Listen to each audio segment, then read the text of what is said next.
మీరు ఎన్ని నోటీసులు ఇచ్చినా ఎన్ని డ్రామాలు ఆడినా అవన్నీ కూడా తప్పకుండా దూది పింజల్లాగా తేలిపోతాయనే మాట కూడా తప్పకుండా చెబుతూ ముమ్మాటికి న్యాయము ధర్మము గెలుస్తుంది, ముమ్మాటికి తెలంగాణకు మేలు చేసిన వాళ్ళని ఆ దేవుడు కాపాడతాడు.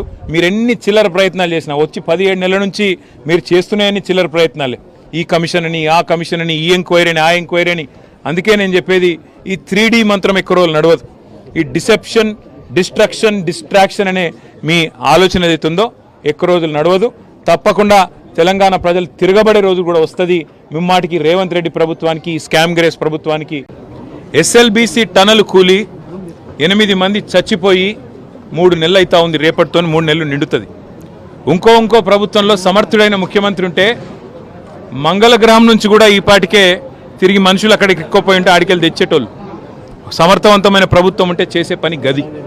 కానీ 3 నెలలు అయితే అసలు ఎస్ఎల్బీసీ టన్నెల్ మీ కమిషన్ల ఆరాటంతో, మీ కక్కుర్తితోని ఏదైతే కూలిపోయిందో ఇంతవరకు అందులోంచి శవాలను కనీసం తీసే దమ్ము లేదు.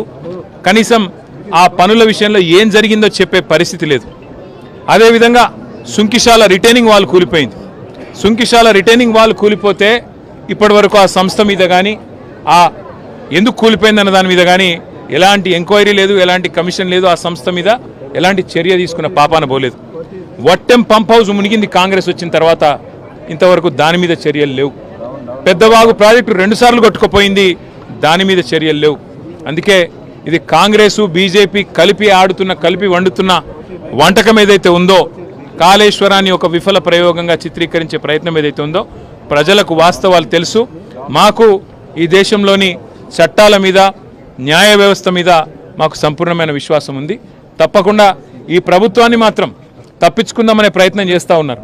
అంటే కమిషన్ల పేరిట, కాలయాపన పేరిట, కమిటీల పేరిట తామిచ్చిన 6 గ్యారంటీలు, 420 హామీలు, వాటిని ప్రజల దృష్టి వాటి నుంచి పక్కకు తీసుకుపోయే ప్రయత్నం ఏదైతే చేస్తున్నారో వదిలిపెట్టే సమస్య లేదు.